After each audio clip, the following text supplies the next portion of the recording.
What's up YouTube? BK with BK Gaming 9000 here. Today we're doing a special video. This video is going to be a what should I do to prepare for the Rise of Iron video.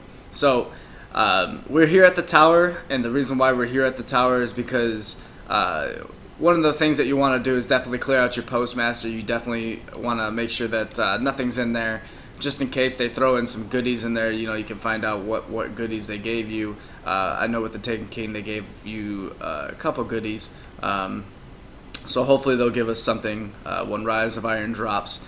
You also want to clear out your vault. The other day I went through my vault and I cleared out all the weapons that were duplicates. Sometimes I would come over with my weapons and I'd be like, I need to pick something up from the postmaster. Let me just put something in the vault, and I'll put it in the vault and I'll forget about it. And so I just went through and I deleted most of my duplicates that I had, and I kept some of the ones that I kind of thought were decent rolls and something that I don't have, and so I can collect and keep it as a collection.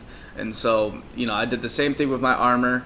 I don't have many collectibles with armor pieces because if I don't like the armor, then I'm not going to keep it. I still need to take out these shaders and then get rid of these shaders, because you can always pick up those shaders later. But that is just an example of how to clear out your vault, because although they know about the community wanting more vault space,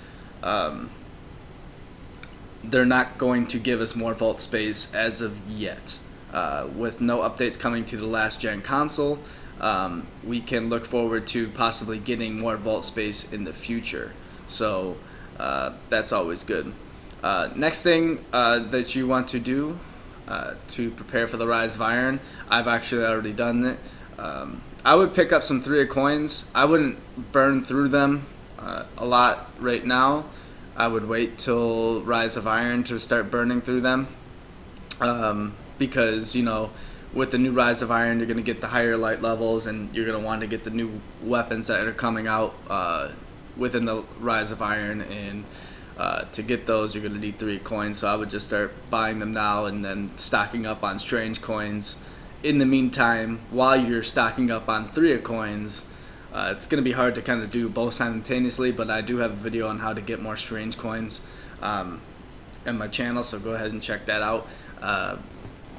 But definitely do that, because it'll allow you to get the newer exotics, and they probably will drop at the higher light level as you progress within the story mission as well. So it's all just worth it.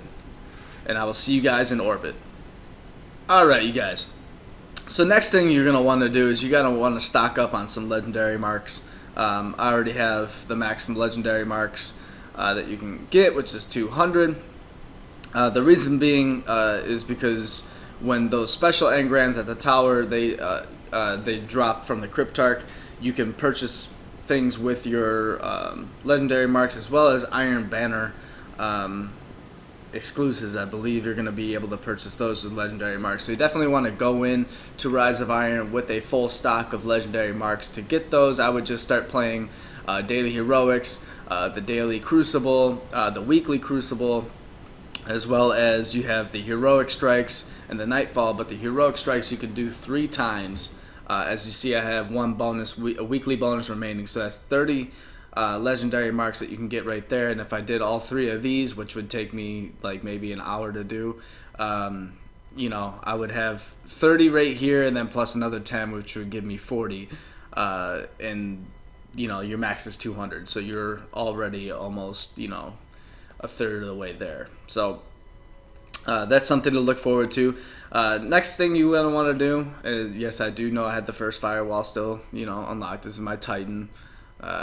Not my main character. My main character is my Warlock, which I've completed the whole story for. I could complete the whole story for my Titan Hunter. It would give me something to do, but, you know, yeah, no. Okay, so getting beside the point here.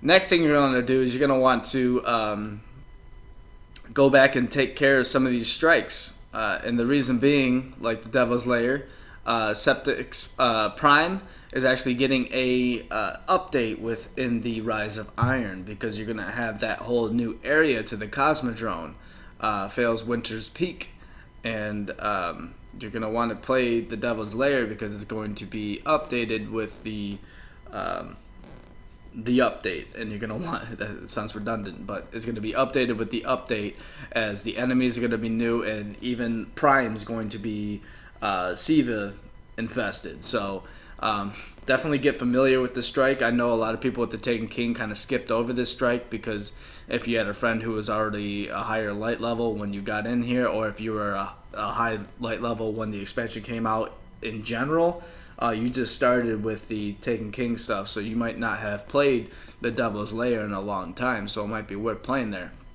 And then my next tip would be just to explore the Cosmodrome a little bit, because some of the areas in the Cosmodrome, as we've seen in videos from Deej and all the guys at Bungie, they look completely different because they're covered in snow.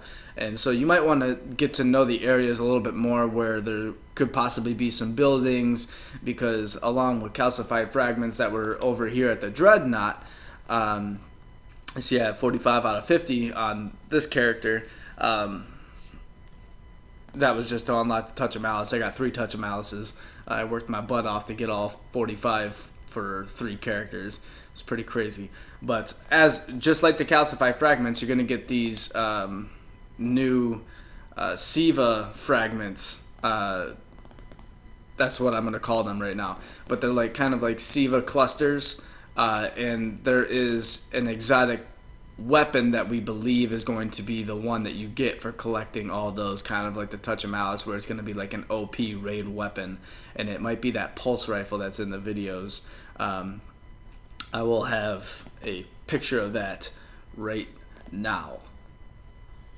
So that pulse rifle looks pretty sick, and I would definitely pick that up. So that's pretty much it. That's, make sure you're the highest light level. I mean, a lot of people say, well, you don't need to be the highest. I know you don't need to be the highest light level, but it just helps being the max light level, because when you start the game out and like you start decrypting engrams and doing all that stuff is automatically going to be higher than what the light level was previously. If you're still rocking at like 319 or whatever, the highest was 335, so it might take you a little bit longer to get up to 400. And you definitely want to be raid ready when the raid comes out, because a lot of people are going to be jumping into that raid, and you definitely want to be ready for it. So if you guys like this video, if you guys find it helpful, informative, slap a like on this, subscribe for more, because I'm going to be streaming the Rise of Iron when it does come out.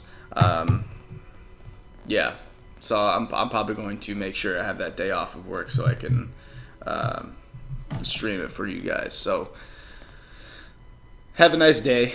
I will see you in the next